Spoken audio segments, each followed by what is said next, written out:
গণৰাজ্য দিৱস আৰু পদ্ম সন্মান 2024 আগন্তুক প্ৰতিযোগিতামূলক পৰীক্ষাবোৰৰ কাৰণে এইটো এটা ইম্পৰ্টেণ্ট টপিক।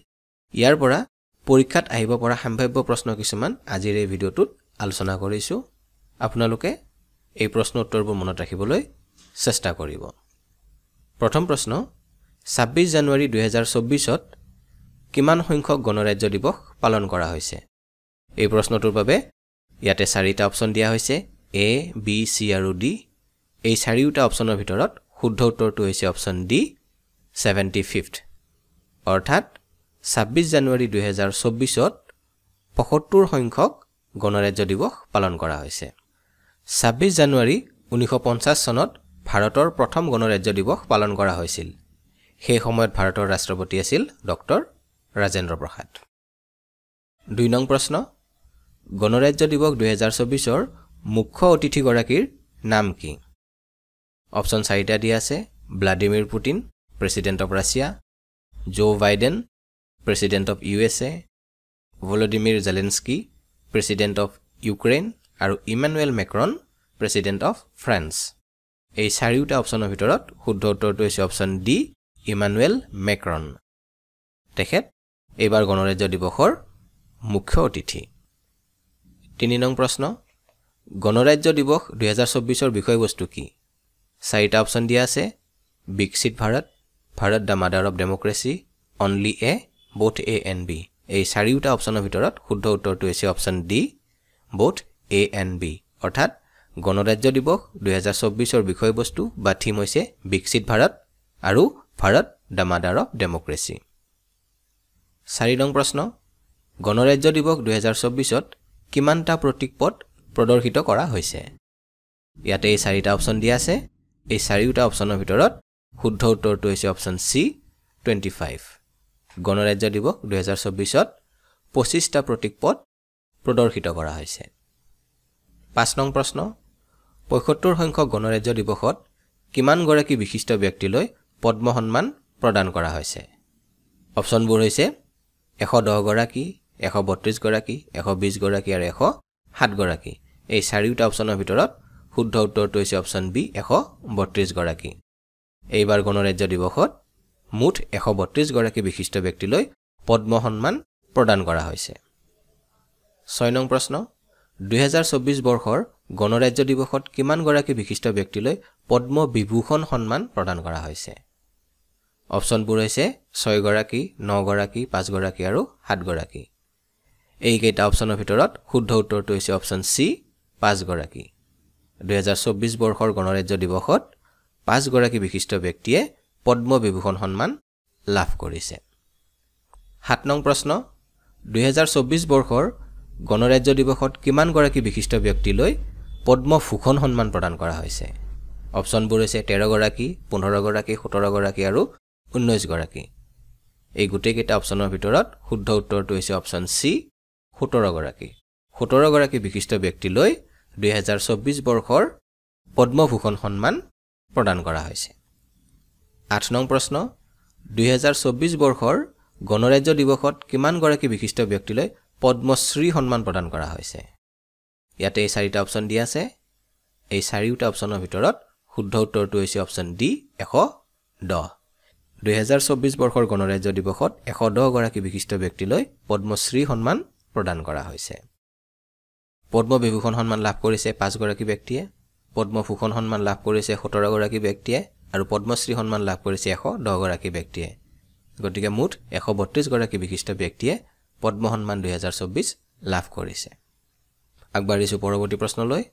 9 নং প্ৰশ্ন 2024 বৰ্ষৰ গণৰাজ্য দিৱসত কিমানগৰাকী মহিলালৈ পদ্ম সন্মান প্ৰদান কৰা হৈছে? ইয়াতে মহিলাৰ সংখ্যা সোধা হৈছে। অপচনবোৰ হৈছে 15 গৰাকী, 30 গৰাকী, 20 গৰাকী আৰু 25 গৰাকী। এইকেইটা অপচনৰ ভিতৰত শুদ্ধ উত্তৰটো হৈছে অপচন B 30 গৰাকী। 2024 বৰ্ষৰ গণৰাজ্য দিৱসত মুঠ 30 গৰাকী মহিলালৈ পদ্ম সন্মান প্ৰদান কৰা হৈছে। 10 নং প্ৰশ্ন 2024 বৰ্ষৰ গণৰাজ্য দিৱসত কিমানগৰাকী বিদেশী ব্যক্তিলৈ পদ্ম সন্মান প্ৰদান কৰা হৈছে? অপচনবোৰ হৈছে 5 গৰাকী, 6 গৰাকী, 7 গৰাকী আৰু 8 গৰাকী।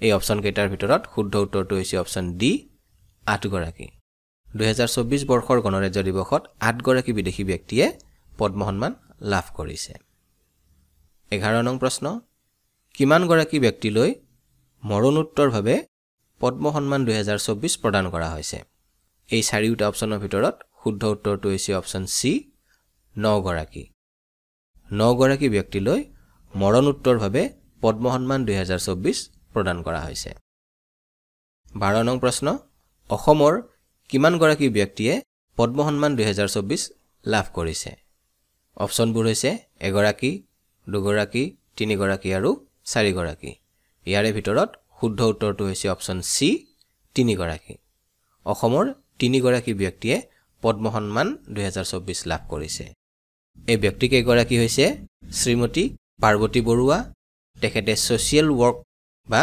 সামাজিক কৰ্মৰ ওপৰত পদ্মশ্ৰী সন্মান লাভ কৰিছে শ্ৰী সৰ্বেশ্বৰ বসুমতাৰী তেখেতে এগ্ৰিকালচাৰ বা কৃষিৰ ক্ষেত্ৰত পদ্মশ্ৰী সন্মান লাভ কৰিছে আৰু দ্ৰোণ ভূঞা তেখেতে আৰ্ট বা কলাৰ ক্ষেত্ৰত আগবঢ়োৱা বিশিষ্ট সেৱাৰ বাবে পদ্মশ্ৰী সন্মান লাভ কৰিছে এই প্ৰশ্নটো আগন্তুক পৰীক্ষাৰ কাৰণে মোস্ট ইম্পৰ্টেন্ট হয় 13 নং প্ৰশ্ন শ্ৰী মিথুন চক্ৰৱৰ্তী তলৰ কোনটো পদ্ম সন্মানেৰে সন্মানিত কৰা হৈছে অপচনবোৰ হৈছে পদ্মবিভূষণ পদ্মভূষণ পদ্মশ্ৰী আৰু ওপৰৰ এটাও নহয় এই চাৰিটা অপচনৰ ভিতৰত শুদ্ধ উত্তৰটো হৈছে অপচন বি পদ্মভূষণ পদ্মভূষণ সন্মানেৰে শ্ৰী মিথুন চক্ৰৱৰ্তীক সন্মানিত কৰা হৈছে 14 নং প্ৰশ্ন শ্ৰীমতী উষা উত্থুপ তলৰ কোনটো পদ্ম সন্মানেৰে সন্মানিত কৰা হৈছে অপচন 4টা দিয়া আছে ইয়াৰে ভিতৰত শুদ্ধ উত্তৰটো হৈছে অপচন বি পদ্মভূষণ মিথুন চক্ৰৱৰ্তী আৰু উষা উত্থুপ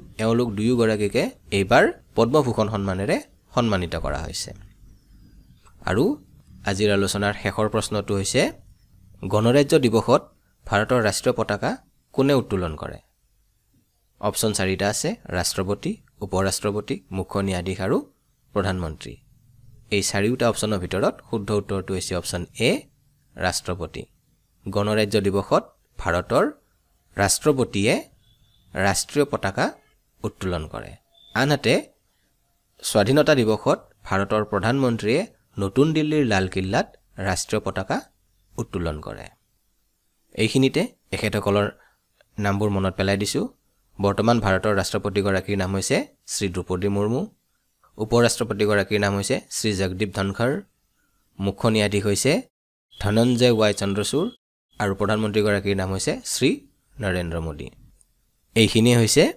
গণৰাজ্য দিৱস আৰু পদ্ম সন্মান বা পদ্ম বঁটা 2024 বিষয়ে প্ৰস্তুত কৰা কেইটামান মোস্ট ইম্পৰ্টেন্ট প্ৰশ্ন আৰু উত্তৰ এই প্ৰশ্ন উত্তৰবোৰ আপোনালোকে মনত ৰাখিবলৈ চেষ্টা কৰিব এইবোৰে আপোনাক আগন্তুক প্ৰতিযোগিতামূলক পৰীক্ষাত যথেষ্ট সহায় কৰিব